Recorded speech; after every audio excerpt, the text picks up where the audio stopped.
Hi and welcome to another Views from the Valley, your roundup of the news here in the United States, coming to you from the v3.co.uk offices in San Francisco. With me as ever, Shaun Nichols. Hi Shaun. Hi Iain. Right, okay, now we've had a bunch of interesting stories this week, but first off, you were covering a report on IE9. What was that about? Yeah, this was actually an interesting report that came out from Net Applications. That's the company who does the monthly browser share reports. Mm-hmm. And they mentioned they did some early numbers for IE9 versus Firefox 4, mm-hmm. and really just kind of what kind of uptake you're seeing. Right now, it's still fairly small for both. I think they're both under 5% of the share. But one interesting thing the analyst kind of noted was it seems Microsoft is really kind of banking on a migration away from Windows XP. You know, IE9 doesn't support Windows XP, and they seem to think that Microsoft is hoping that users will basically want to upgrade, be upgrading very soon, mm-hmm. and go to IE9, and it won't really hurt them to not really have for XP. Interesting, yeah. I mean, we have seen very low adoption, or not very low adoption rates, but quite low adoption rates for IE9 for just that reason, because most people are still using XP, and they see no reason to upgrade just to get access to a new browser. Meanwhile, Firefox 4, 40 million downloads in the first week, it's going great guns. I mean, I was talking to an analyst about this last week, and they were saying that there's, from an enterprise perspective, there is no real need to upgrade, your systems just to get access to IE9. You go to a different browser. I know in our own case, we're now dealing much more with Firefox on corporate systems than we are with Internet Explorer. Mm-hmm. Do you see customers actually really wanting to upgrade just for the browser? Well, I don't know if it's just for the browser. I think it could be another reason to push people. I mean, the people, something else I've spoken to, they seem to think that, there might be some people who go over to Firefox, that sort of thing. But ultimately, when people upgrade to these new systems, Microsoft will probably pick up their share again with IE9. Yeah. They don't see the company really losing out long-term on this. Okay, well, a short-term hit, but IE9 is certainly impressive. But as I say, it's just not that sort of thing that you're going to go through all the hassle of upgrading a corporate network for. Well, we shall see how that develops.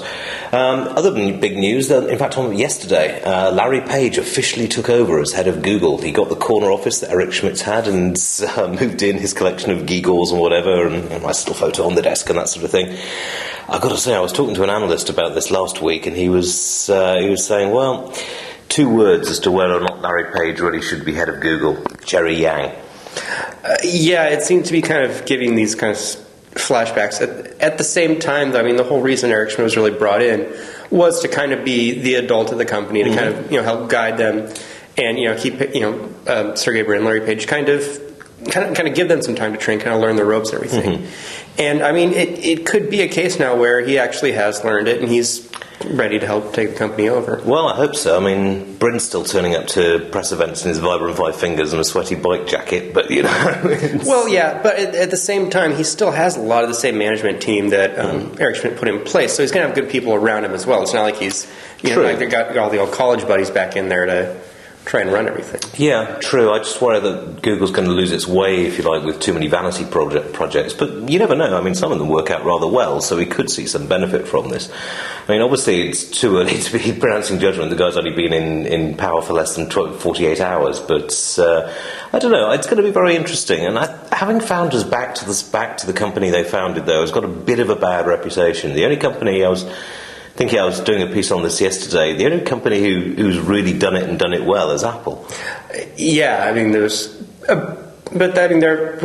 Apple's case, I think you can make this argument that Steve Jobs always kind of guided the vision there, and the reason they kind of had so much trouble after he left was because they didn't have that sort of focus and that sort of leadership there. I mean, so I think in Apple's case, it wasn't a sense of replacing, Yeah, I mean, I think there's that sense there with Apple where they're kind of going back to what really worked the first time rather than... although without the wonderful Wizard of Woz, but yes, we'll see.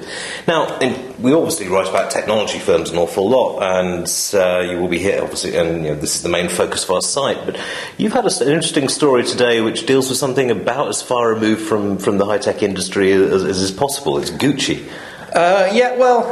Yeah, it's removed from the high-tech industry. At the same time, it's a pretty classic problem that pretty much, I'm sure, most any IT administrator has either dealt with firsthand or stayed up at nights dreading. Yes. That was a network engineer who had been let go from the company a few months prior, managed to basically socially engineer the rest of the IT department into creating a fake account for him. He basically created a fake employee, called them up, took his old VPN, his old USB security token, got them to validate it for this imaginary new user. So he basically ended up with this phony user that he controlled, had this fake account.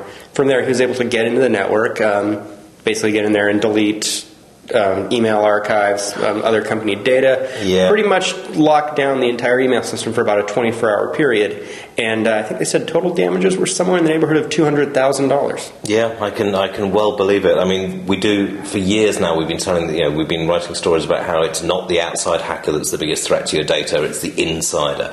And this guy was actually outside because they just made him redundant, but he used the knowledge that he had there to get around it. Yeah, I mean, and this was interesting because obviously, I think, being journalists and being trade journalists, we have a lot of vendors say, well, if they just installed our systems, if they'd just done this security, these secure systems, these sort of secure systems, they'd have been safe.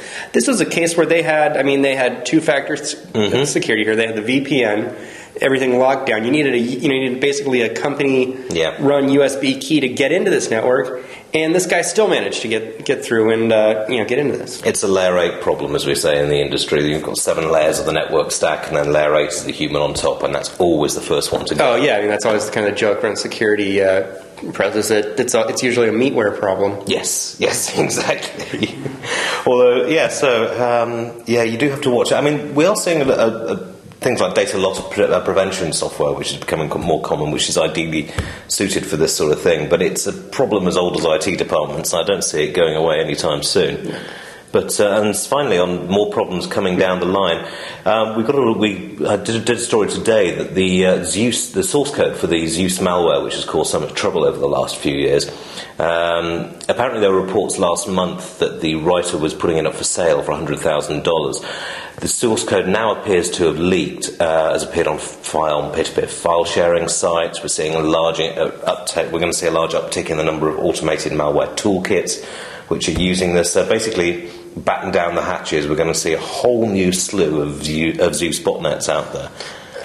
I think this one's interesting for me because Zeus has been available for years now. I mean, you can get older variants. If you know where to look, you can get older variants of Zeus for free.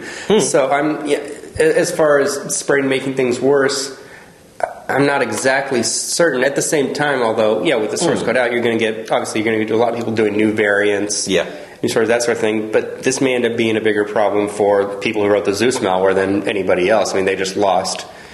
I mean, the guy I was speaking to today was saying basically what they've done is what they are assuming the Zeus writer has done is just said, right, okay, I've got about as much as I can out of this. I'm going to cash out this option and then go and write something new. Mm-hmm. I agree. We are going to see sort of more of the same, but we're already seeing Zeus on BlackBerry handsets, for example. That came up earlier this month. And from the conversation I had with HP Tipping Point last week, then you can pretty much track malware infection spikes along with the introduction of a super new toolkit, and even the worst toolkits are getting into 7.5% of systems. So I don't know. I just think we're going to see a lot of this in times coming up. But as I say, we should keep an eye on this and on other stories. But you can read about these at www.v3.co.uk.